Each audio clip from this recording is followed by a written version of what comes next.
Hi, this is your host, Kristen Howe. I'm so excited to welcome you to our call with today's guest, Dr. Rick Moss. Rick is the developer of precognitive re-education, which is a process to find and clear out the limiting beliefs and retained emotions that block access to the greatness of our inherent nature.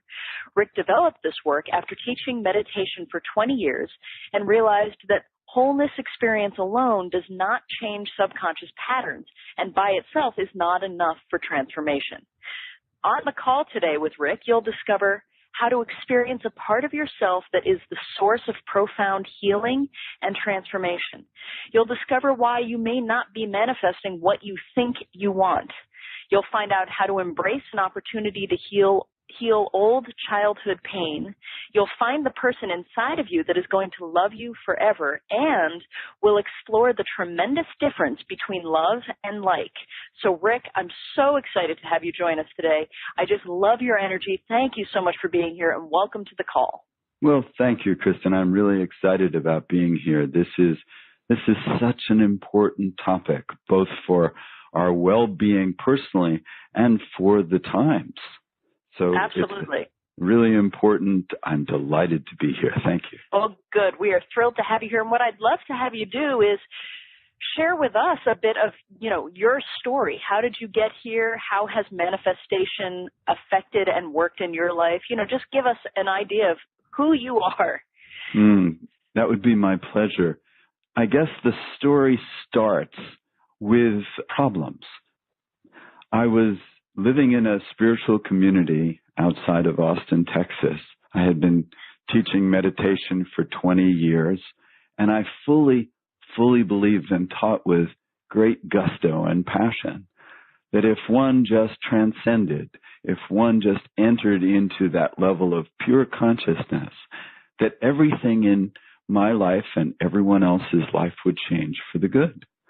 And after about 20 years of teaching this, I realized that, wait a minute, here I have really bad food allergies. I have candida.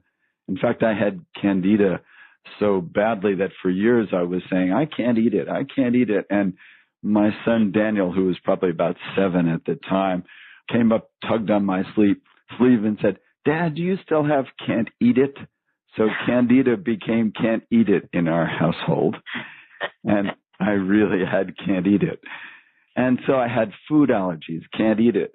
And I was not in a emotionally intimate relationship. It was a relationship really to bring meditation to the world, but I thought I really wanted a depth that wasn't available and I didn't seem to be able to achieve.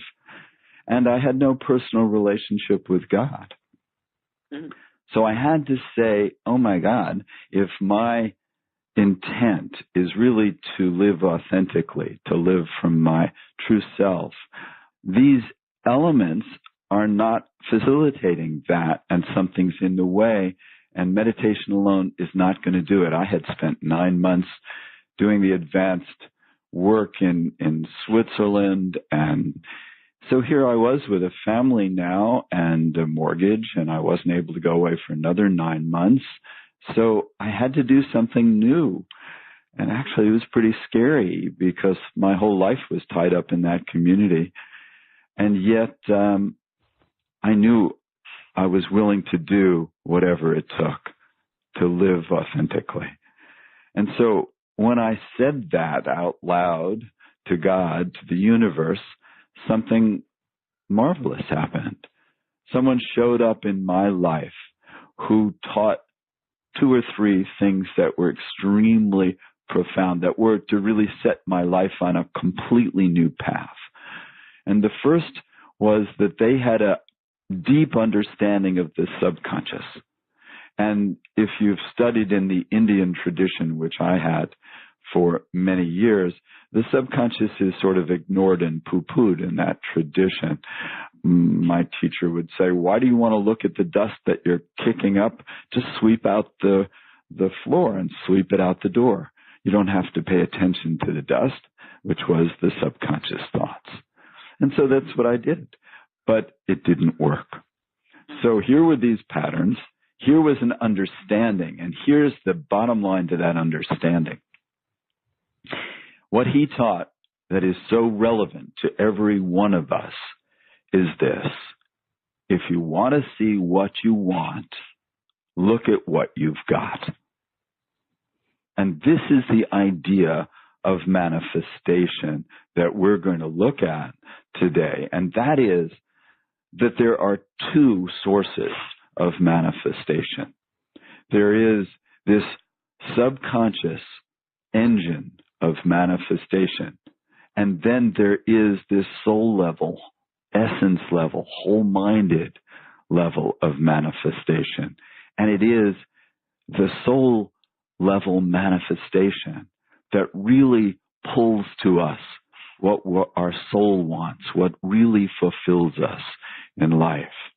So that was quite an awakening for me. And the second part of that teaching was about something called psychokinesiology. And in psychokinesiology, we put our arm out and we push down on the arm and we say something true, like 1 and 1 is 2.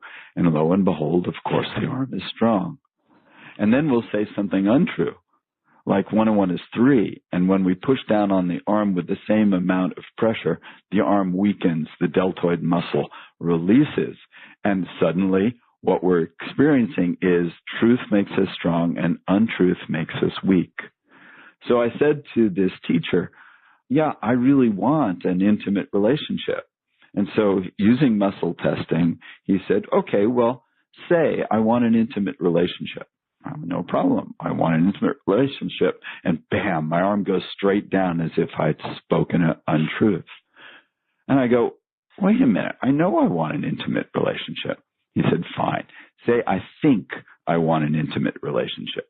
Boom, my arm is really strong. I really think that I do want that. And now say, I feel I want an intimate relationship.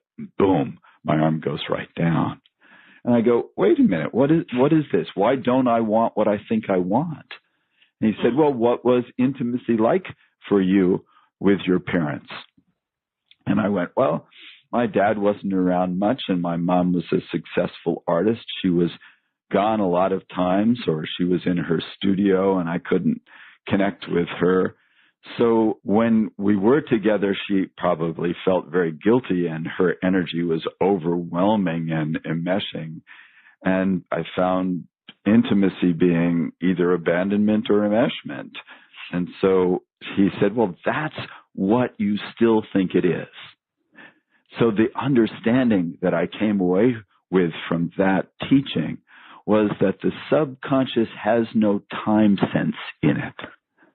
And so thinking that intimacy was overwhelming and enmeshing as a child wasn't stored in my subconscious as intimacy was overshadowing. It was stored in my subconscious as intimacy is overshadowing. And that led me to develop this process over the last 25 years of how to change the subconscious so we truly can get what we want instead of interfering with it. If we think that there are two engines of manifestation, there's the subconscious and then there's the whole mind, the soul level, the essence level. These two engines can be pulling in opposite directions. The work that I do helps people line up the engines so that we're moving in the direction of our intent, not pulling against ourselves. And one more thing to end this story of how I came upon this was that, so I started using muscle testing to find out what I could or couldn't eat because I still had all these food allergies and candida. And one day, my wife at the time was not around, and I said, well, there must be some way I can muscle test myself. And my neck went vigorously up and down. And I went, oh, this is great. Now I have food allergies and a tick. How wonderful. But what was to happen was not a tick, was I came into what I call a signal. So I can ask a question, and I can get a yes or no answer. And so in my case, my neck goes forward and back for yes, sideways for no. So I learned that I could use it not only for food, but I could use it to determine what thoughts were in the subconscious that were outpicturing as certain behaviors. I could use it for myself. I could use it for others. And then I could ask guidance, God, whatever word we're comfortable with, how do we eliminate those limiting beliefs? How do we clear out those retained emotions that make those limiting beliefs feel true? And when we do, we get to manifest, we get to create very differently. First of all, I love how you're talking about soul level manifestation, because I think that's so powerful and so important. Can we talk about how powerful the subconscious is in the way we generate our reality and how we go about, because everybody's heard this. We all know, okay, it's all about the subconscious, but, can you give us your take on that? I'd love to. It's one of my favorite questions to answer. The conscious mind, which is extremely important, and I'll come back to why it's so important, but it's what we think we want. It's how we use our will and our decision. Our conscious mind is really important. It processes about, that's usually 17 to 40 bits of information per second. So you're listening to this call, you're having a thought about it, maybe you're feeling cool in your environment or warm, you're thinking about what you're going to have for dinner. These are thoughts floating around in your conscious mind. And there may be 17 bits or 40 bits of information there. Our subconscious, at the same time, is processing between 17 and 40 million bits of information every second. Every conversation that we've ever had is stored in the subconscious and can be referred to for relevance to a present conversation. Here's a dramatic way to understand the power of the subconscious. You're walking down the street. You get a feeling that if you look to your left, there's a person that you may be interested in that might be attractive to you. You turn your head, you begin to glance. Before the image of that person can reach the back of your brain where it's actually received, before that maybe quarter of a second occurs or less, your subconscious has reviewed that male or female face, compared it to every face you've ever seen in your life, sorted for the faces that had the most dramatic impact on your life, and has already told you whether you're interested or not interested in that person before you've even seen him or her. Wow. So suffice it to say, the subconscious is very, very important.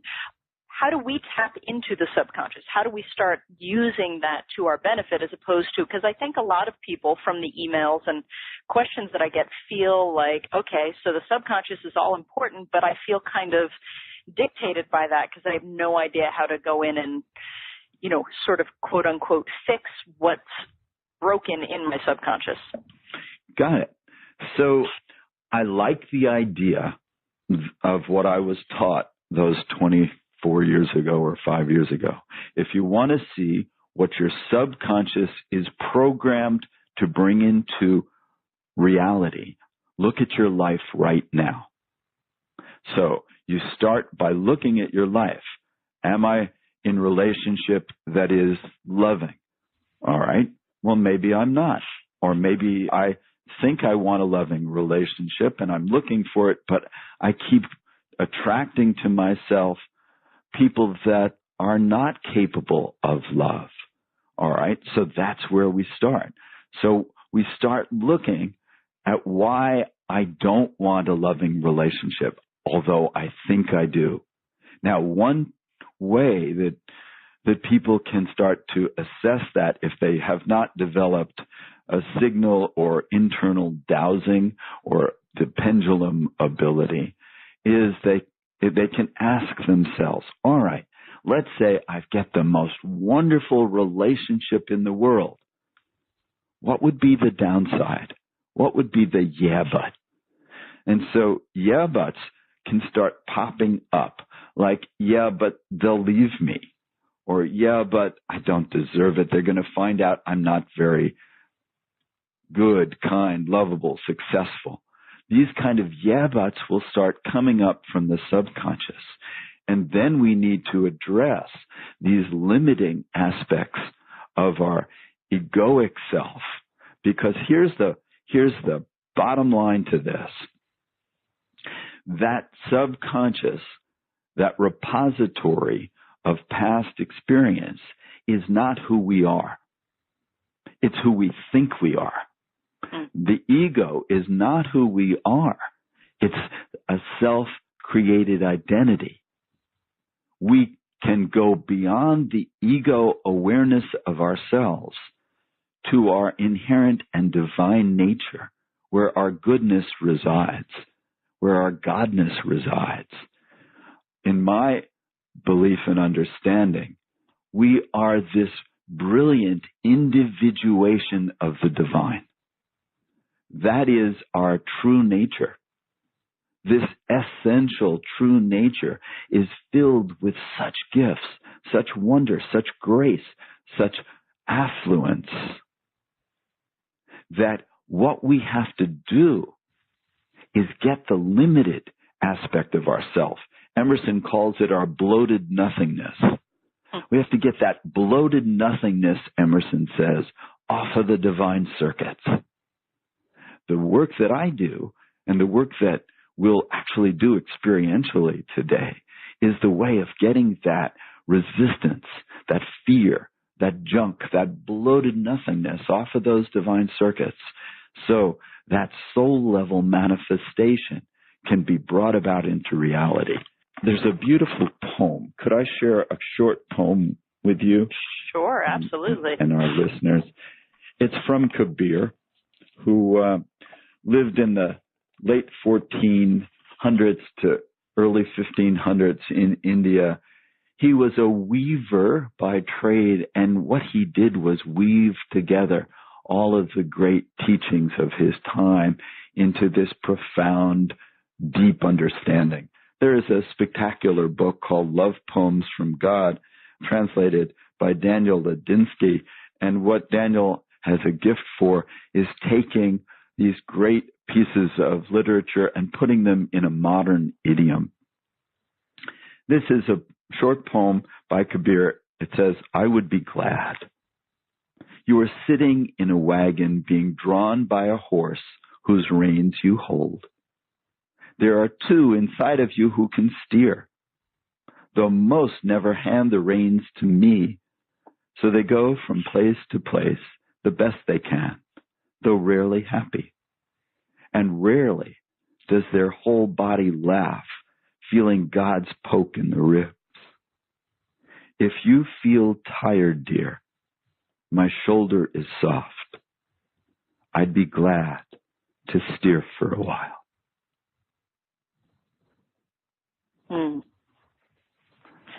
I love that. That's that essence in us. That's God as us, with this vast power, this vast ability of manifestation, the ability to bring to us what we really yearn for, what our soul cries out for. And yet we're letting another part of us steer. And that part may go, but I don't deserve all that goodness.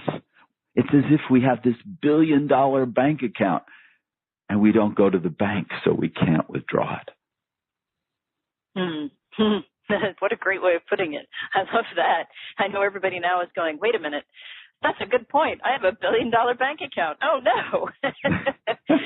You know what I'd love, because you brought up the word love, and this is something I also get a lot of questions about.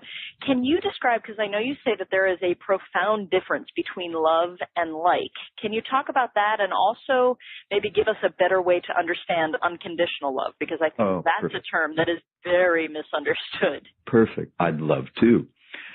Just as there's two of us that can steer, the ego and our divine self, there's two of us that thinks it loves. The ego thinks that it loves, It would say, oh, I love men or women with this kind of body type or that kind of hair. Mm-hmm. But that's not really love at all. What that is like.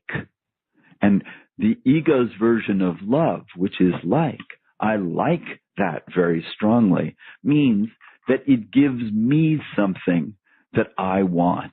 It gives me satisfaction. It gives me excitement. It makes me feel good about myself to have a partner that looks like X, Y, or Z. That isn't love. That's like. And you might say, oh, I love chocolate. Again, what you're saying is chocolate gives me something that I want. It's all about what I get and what I want. So like is what the ego does, and it's all about what I get. Love is different. Love is about extension. It's about flow.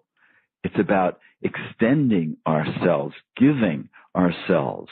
And the spiritual law says what we give, we receive. So when we give love, we receive love. When we give love, which is the God energy, we receive God energy. So the more we can expand our love into the world, the more we receive the goodness of all of creation. So love is this force of God that fulfills us because that's what we're designed to do. That is our very nature. When we say God is love, what we're saying is that our very nature is love. We're designed, we're birthed for love. And if we're not loved and not loving, we are not fulfilled. So, our job is to find out the blocks that we put up to love and to clear those blocks out of the way. What are some of those blocks? Well, we may do some of this work later on, but I'll tell you that the first 7 years of life, the child mind is completely narcissistic. So what does that mean? That means that everything that the child experiences, the child thinks is about him or her. So if we don't have unconditionally loving parents, and that means the second kind of love, where we're not loving based on body or performance or gifts, we're loving based on the soul of the other, the essence of the other. If we don't have parents that can love us in that way, the child mind cannot help but think that we were unlovable. To the child mind, adults, especially at age 2 and 1 and 3, adults are these gods. They're all powerful. They're enormous. They rule our world. They're gods to us. We can't think that these gods don't have the capacity to love. We think, oh, I must not be enough. I must have done something wrong. Well, that gets planted in the subconscious. And until we go back and change it, it rules from the subconscious. Kristen, think of the subconscious as a big basement. Okay. Anything that you have put in your basement, even if you put it in 40 years ago, if you don't take it out, is it still there? Yep. Yup. So if we plant it in the subconscious, I am not lovable, I am not good enough, I am not pretty enough, I am not handsome enough, blah, blah, blah, to be loved, we still think that, and it becomes our operating software. And it is out picturing as the printout of our life experience until we change it. The incredible thing about the subconscious is it is changeable. It is rewritable. We can go in there and we can find those limiting beliefs. We can clear them out. We can clear out the emotion that makes them feel true. And then we experience a different reality because we create the reality that we generate from within ourselves. Okay, so how important, obviously, this seems like a silly question now, but how important is healing your old childhood wounds? I think that it can be the most important of the work. And for many people, they want to say, oh, get over it. That happened 20, 30, 40 years ago. Get over it. Right. It doesn't happen by just get over it. It happens by bringing a sufficient amount of love and attention, which is God energy, to that place in the subconscious where the blockage is. I love the term subluxation from chiropractic. Sub meaning less, lux meaning light. There's some place in our subconscious where light, which is God energy, doesn't flow. When we bring the light to the subconscious, it eliminates, clears out the shadow of that illusion, because light eliminates shadow, and it clears out that memory. And then the subconscious starts to allow the truth to flow through it rather than hijack the truth and distort it. Our innate self, our God self, is always trying to attract to us that which we need. It works 24/7 if the subconscious doesn't get in the way. Chopra wrote a beautiful book about this called The Spontaneous Fulfillment of Desire. That wholeness, that divine self, is spontaneously working for our good if we don't get in the way of it. Can you say that again? That's so great. The divine self, that core essence of our being, our God nature, is always working. It's magnetizing at every moment our good. If we don't get in the way, it works to bring this good to us spontaneously. So here's a question that's going to seem really sort of like out there from left field, but I think this is a lot of what you've sort of been saying and hinting at, and so I actually want to ask you flat out. If I asked you, who are we really? What would you say? What would your answer be? Oh, I love that question. And I lead people through a process based on that in my work, where I keep going, who are you? And they'll come up with, oh, I'm a doctor. Who are you? I'm a man. Who are you? I'm a this. Who are you? I'm a that. Who are you? I'm a this. And I keep saying, let it go and see what comes up next. And then suddenly I'll go, who are you really? And what happens often is that our mind stops dead and there's no answer, because we can't put it into words, because it is unbounded. It's divine. We're God as us. So any answer that you can give for that is only the finger pointing at the moon. It's not the moon. The answer is, I can't answer that, but I know. I love that. Because I think we've all felt that, and I'm going to go ahead and speak for people listening, because this is an unbelievable group of people, and I think we've probably all felt that feeling of, I can't tell you, I don't have words for it, but I know, I feel it in every fiber of my being. Is that what you're talking about? That's what I'm talking about. Now, there's a short little 2 or 3 minute process that I could do to maybe even give people that experience right now, if you like. That would be amazing. It's called the bullseye process. So I'm going to start with a little opening prayer, if that's all right, Kristen, just to sort of set the energy. Is that okay with you? Great. Do your thing. That's great. Great. So here goes. All healing we do in the name of God's love. We give thanks for this opportunity to release the binding influence of the past. We call on God and invite the presence of all that is healing and nurturing to facilitate this healing for all present. So be it. And I ask you, if the word God doesn't work for you, please just substitute any word: love, consciousness, being. Whatever word works for you. Just use that word. If I use the word God, just substitute. It's all the same to me. I'd like you to imagine, if you will, in this visualization, and even if you're not good at visualizing, just let the words flow through. It will create an effect. You're standing on a platform above a big tub or vat. You're standing on a grating that allows you to release energy out through your feet into the vat. In this case, the energy that I'm going to ask you to release is fear or lack or shame or all three.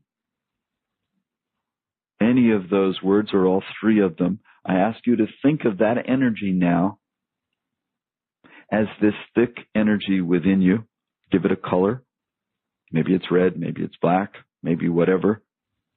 Green. I invite you to allow this energy to drain out your feet. Release those emotions out of your body because they're clogging up your mind. They're distracting you from who you really are. Let them go as if they were liquid. The incredible thing about the subconscious is it isn't very good at discerning real from imagined. So we can use visualization and have a profound effect on the subconscious. Let it drain out. Maybe it's down to your waist. Keep letting these emotions go. Just telling your subconscious what you want to do through visualization, because it speaks visualization better than English. Let that energy, let that liquid drain down to your knees, your ankles, and out your feet. There are stairs that lead you from this platform down to the ground level. Climb down the stairs. Painted on the ground is a big black circle. The vat's in the center of it. Painted around that on the ground is a bigger gray concentric circle. You're going to walk across the black and the gray circle into the light. Now imagine every step that you take across the black circle painted on the ground. Imagine that there are as if angels and guides helping you, and you don't have to do anything but hold the intention to release those emotions. Everything else will be taken care of. Every step across the black, you're getting lighter, freer, more yourself. Now you're crossing the gray circle, which goes from dark to medium to light gray. In the dark gray, there are different angels and guides supporting your intention. Now you're crossing the medium gray, getting lighter again, and now the light gray. With one step, step out of the lightest gray and step into the light at the end of your walk. As you stand in this light, imagine that this light is pure love, unconditional, has nothing to do with your body, your performance, your gifts, your ability to please. It loves the core that is you, that is divine. It is God loving God as you. As you stand in this light, if there is fear or shame or sense of lack, open up as if you're hinged. Let it go. Let it fly out. Let it go to light. Now, as you stand in the light, receiving this light and love, ask yourself, how do I feel now? What do I sense now? Who am I now? Maybe there are no words. Maybe there's expansion. Maybe there's light. Maybe there's peace. If so, this is an experience of your inherent and divine nature, who you are, this brilliant being. This level of being is incredibly powerful. It attracts goodness to it the way a magnet attracts iron filings. As you stand in this light, this level of yourself without your ego having to enter in starts to magnetize your good. This is effortless manifestation, and it's your birthright.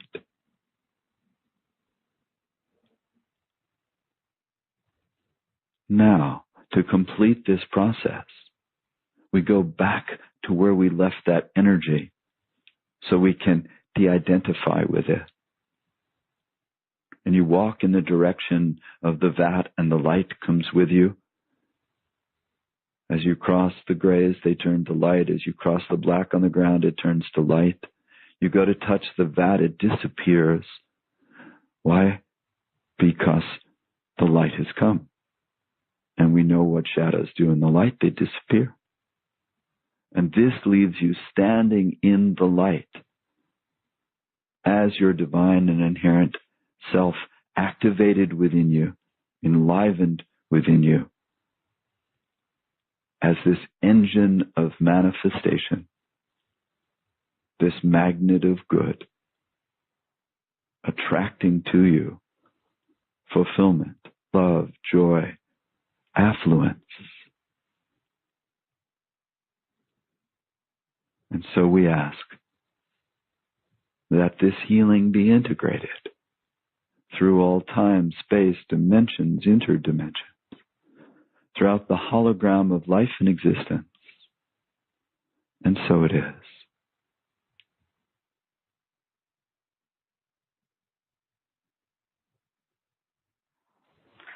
I love that. That's amazing. Your voice is so calming, by the way. Oh, thank you. It's really wonderful. And thank you for sharing that with us. That was really, really powerful. My pleasure. Let me ask you this, because I know self-sabotage comes up a lot. Yes. Why is it that what's going on? Yes. What's happening? Perfect. And that will lead into, if we have appropriate amount of time, one other pretty short clearing exercise to reduce. That would be great. Yeah, everybody hang out because Rick's going to do a very, very amazing clearing exercise with all of us. So he'll answer this question, and then you're welcome to take us right into the exercise. If you choose. Lovely. Okay. Thank you. Yep. So the way the subconscious works is that it works off of the belief system. And it works in two ways to seemingly defeat our soul's purpose. So one way is these wounds from childhood, these beliefs that we generate, are what I call the hurt child within ourselves. So that hurt child that I pointed to didn't get loved in childhood, believes they're not enough, or they were abused, and think therefore that they're not important, that what they want has no value or importance in the world. So that belief gets set up there.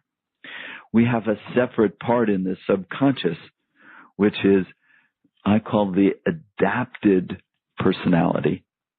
And the adapted comes up with strategies to protect us based on our wounding. So if we have decided that as a result of childhood, that when we're trying to get love or give love, that we get hurt, then it will come up with a strategy of don't feel, because it's trying to protect us. So seen from the outside, if we are in an unfeeling nature, we're going to lock ourselves in the past. We're going to lock ourselves in limitation. We're going to lock ourselves out of love. And it will seem like we're sabotaging relationships when we turn into that non-feeling person. But really, it's not sabotage at all. It's a defense mechanism, because we'd rather feel safe than vulnerable. That defense mechanism will jump in to keep us safe the way it knows how to keep us safe based on our childhood. And so it will turn us into a non-feeling person, and it will look like we're sabotaging. But we're not sabotaging at all. There is a job description in the adapted personality. Once we find that job description, we can actually change it. We can give it a new job description. And part of the work that I do when I work with people one-on-one is I'll find your strategy, and I'll help you develop a strategy that overcomes that to allow the divine self to work through and not be sabotaged, quote unquote, or deflected by the subconscious. Does that make sense? Absolutely. Great. All right, my friends, if you'll just take a couple of deep breaths. And there's a wonderful relaxation exercise that I recommend. As you breathe in, think the thought breath in. As you exhale, think the thought breath out. That keeps your mind focused on what your body is doing, and when mind and body are linked, relaxation results. So take a couple of those breath in, breath outs, and let your body relax, let your mind relax.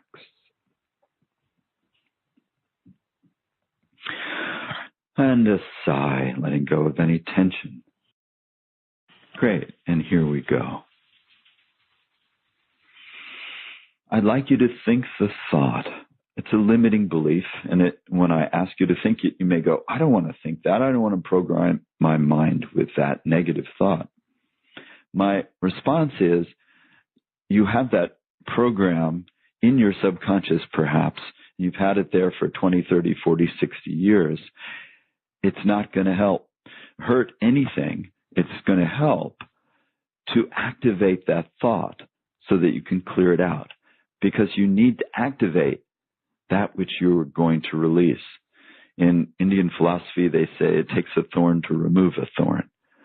So we're going to activate a limiting belief so we can clear it out of the mind. Now, taking that deep breath, think the thought, who I am is not enough. There's something wrong with me.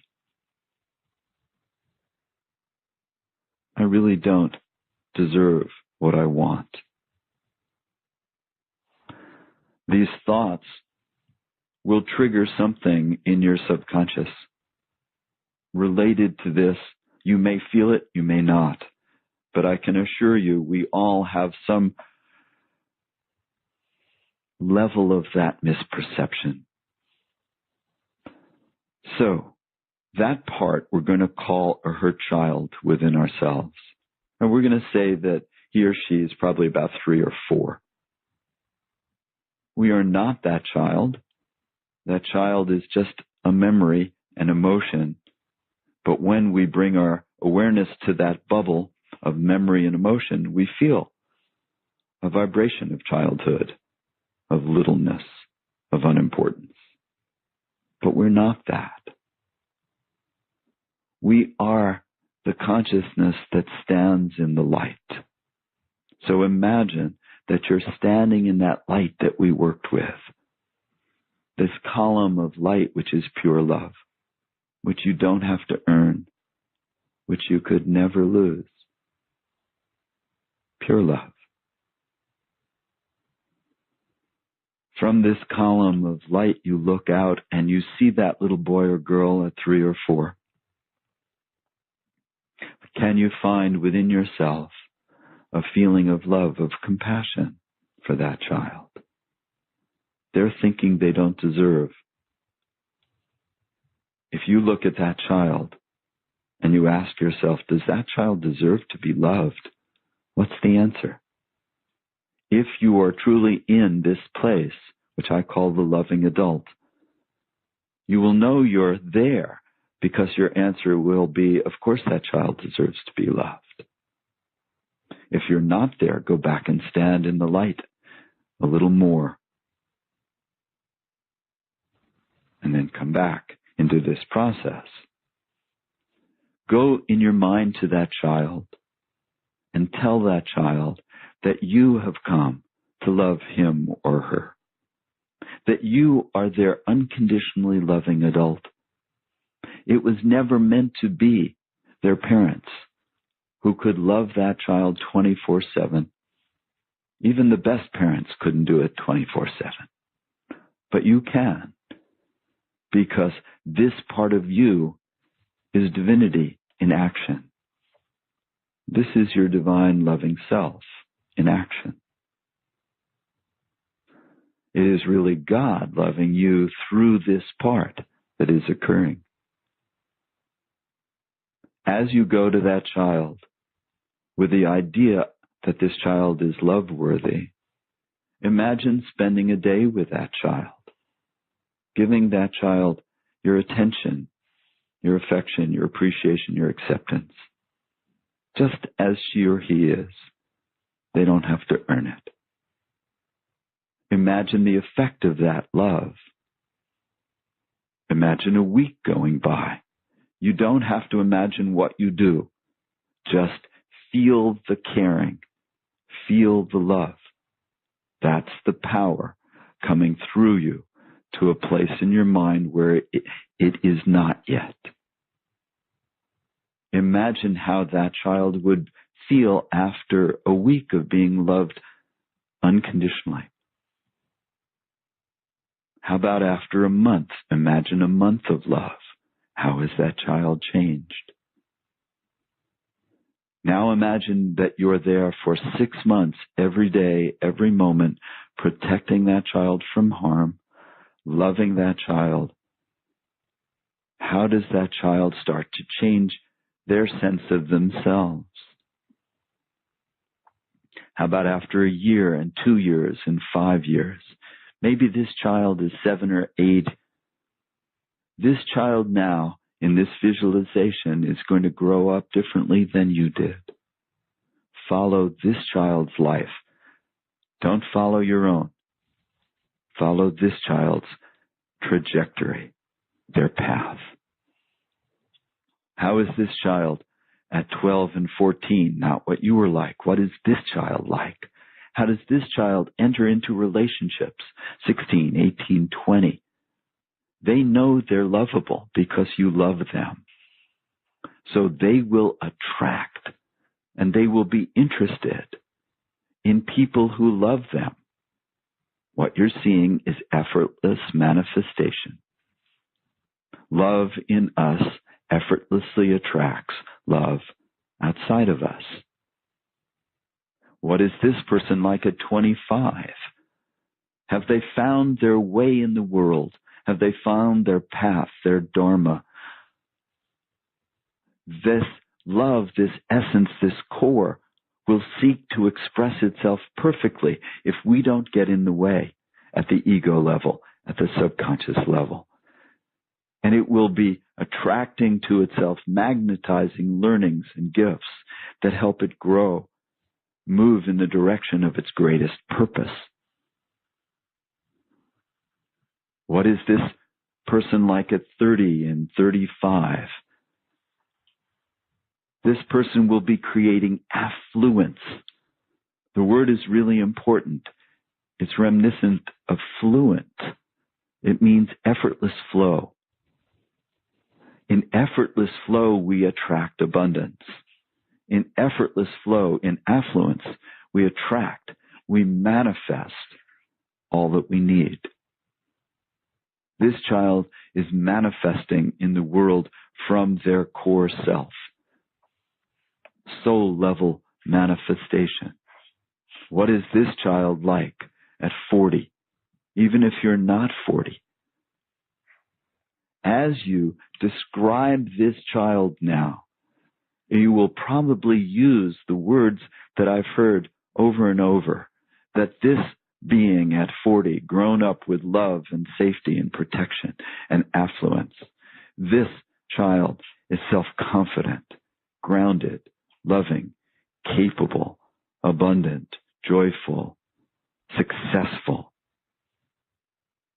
That's who you are. That's who we are. That's our birthright. That's God acting in us, as us, through us.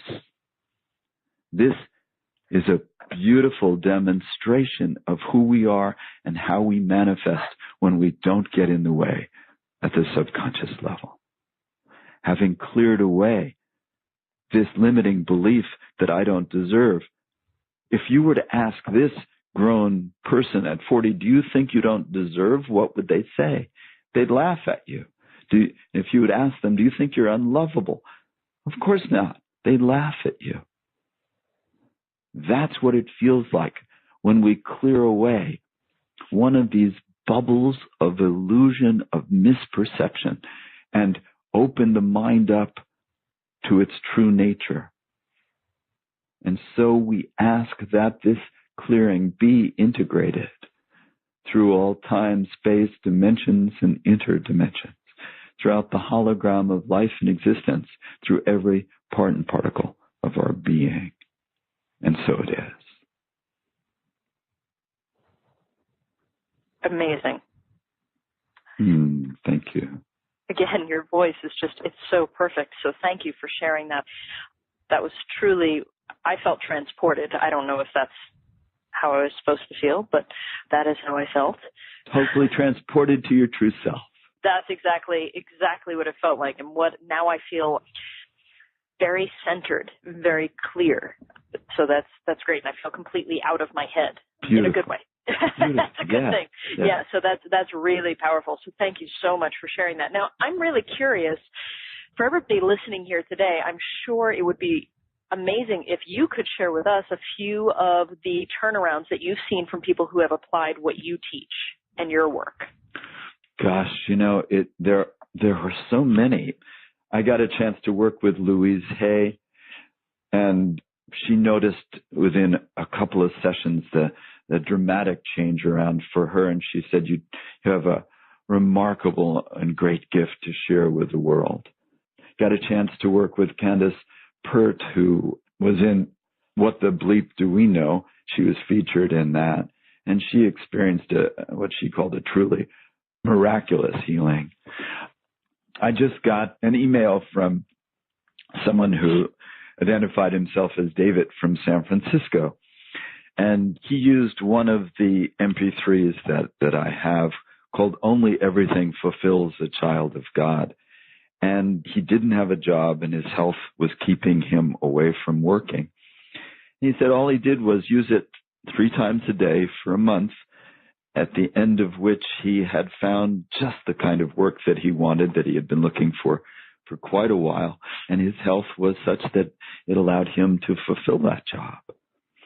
So that was very wonderful to hear. I got another email regarding weight loss from the inside out, which is an MP3, a CD that I make. And what this woman said is it totally changed her relationship with food. I think of one other person who came because of relationship issues with men, and she did one session. Usually people take 3-4 sessions to clear out a deep issue, because there are layers to these issues. But she said, all I did was that one session, and she sent me this note on a wedding invitation, because she said 6 months later I had found the person that I wanted to marry, and we're getting married, and I'd like to invite you to the wedding. So those kind of changes, when we change our belief systems, when we get those blocking energies out of the way, manifestation can happen very dramatically and quite quickly. Yeah, and I think that's so important that you just said that. It's once we clear this stuff, manifestation is the natural response of the universe. Would you agree with that?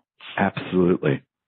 Yep. Yeah, and I love that that's what you're doing, because what I get really excited about is being able to, help people do this, help people clear whatever's necessary so that they can manifest absolutely everything they desire. I mean, there's really no limit to what you can manifest once you've cleared whatever is blocking it. Beautiful. And I know, obviously, there's so much more to learn from you, and I did ask you to create a special offer for everyone who's listening to the call. Everyone listening, I highly encourage you to access this page for yourself. Simply click on the special offer button that's on this page. And Rick, if you could talk us through what we'll find there, that would be fantastic. I'd love to. I'm playing off the idea of manifest everything now.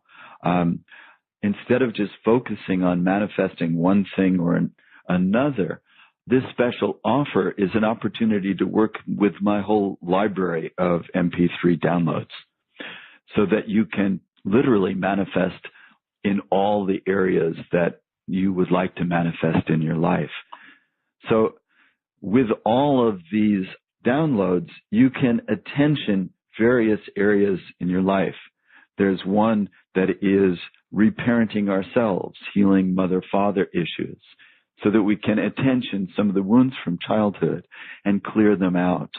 There's another one on affluence as a path, releasing our resistances to creating abundance. Another on freedom, releasing unrewarding and addictive behaviors, because the ego is addictive. And in order to free us from those addictive behaviors, we have to get beyond the ego's addiction at the subconscious level. So there are this vast library of opportunities. Each one is an hour session, just like you heard me do here. And how I made these MP3 downloads is that after years and years of working with clients, I found that there were common misperceptions. And these common misperceptions had many layers to them. And these common misperceptions could be cleared by this 1 hour session that will be available for you, and that it could be used many times. You can use it when you're awake or when you're asleep. It works in sleep, but you'll want to listen to it at least once consciously, because there's a teaching function.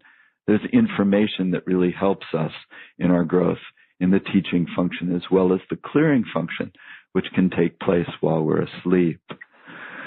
Each session of about an hour clears about 7 misperceptions. 7 tapes, we could call them, that will be erased from the subconscious so that our inherent nature can shine through and clear this path so that we can walk this path to greatness that is our inherent nature. So I think you'll find them very powerful. They save my clients a lot of time and money, because if people will use these, I won't have to do that particular clearing with people. And then I can use my intuition to track you individually on an individual clearing. And we don't have to do what could be done by these MP3 downloads. So they're very powerful. People have just raved about them over the years, and I am so delighted to be able to share them with you at, I think, a very reasonable price. Yeah, no, it's an amazing special that you've put together for us. I so appreciate it. And just what you took us through on the call today, that's an indicator of what we are going to receive in this special. And exactly. I mean, that alone is so transformative that I know this is just the key to clearing the blocks to our abundance. And what I love that you said, and I'm so glad you said this because it's so in alignment with why I'm doing all of this, is you said in every area of your life, because I think that's the thing, right? That we want to become these full, whole expressions of our magnificence, and that involves so many different areas. I mean, so I love that you're giving us those tools. Everybody, once again, this is an amazing package that we've put together. So go ahead, click on that special offer button, and you'll see for yourself. Definitely go check this out now so you can remove what's blocking you and really step into your greatness. And Rick, you've just been fantastic. Oh, I've loved having you on. I think you're great. I love, as I said, your voice through all of that, the clearing and all of that is just, it's calming, but it's energizing at the same time. I don't know if that makes any sense to you, but it's very powerful. So I appreciate that. Can I just add one thing that I forgot, dear? Please, sure. Oh, it's just the simplest little tool, but it's really powerful. And that is that I've developed something called inner oracle cards. And there are 4 decks face down, and you click on the face down deck and it flips over what issue is up for you. The next deck tells you what your negative tendency is about that issue, and the other two decks tell you what's your affirmation necessary and your subconscious affirmation to clear it, and then it tells you how to do it. And it's available on as an app on smartphones. Oh, how cool is that? Okay, Is well, that everybody, even more reason to go to that link, which is manifesteverythingnow.com/guide, spelled GUIDE. And Rick, I'm so sorry to say we have to let you go today, but I would love to hear any final words that you want to share with us. Wow, final word. What comes to mind when I just sort of create a blank space to see what shows up is that we are already everything that we seek.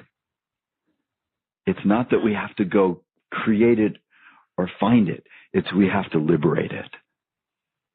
It is within ourselves. We are that, in Indian philosophy, Sat Chit Ananda, consciousness, being, bliss. We are all those things. That's our very nature. We're everything that we're seeking, and we just have to let it shine into the world by opening it up from within ourselves. I love that. Everybody, listen to Rick. You are everything you seek. It's so true. You are all magnificent. I just love being able to do this. It is one of the greatest joys of my life is to be able to share amazing people like Rick with you and to be able to share time with all of you. It's such a joy. So I thank you all for that. I am eternally grateful. And Rick, thank you so much. You've shared so much with us and your energy has been fantastic. I so appreciate it. And I can't wait till we can do this again. Oh, I would love it. I would love it, Kristen. Thank you. It was a beautiful interview. I really appreciated your energy. Thank you so much. And goodbye, everyone.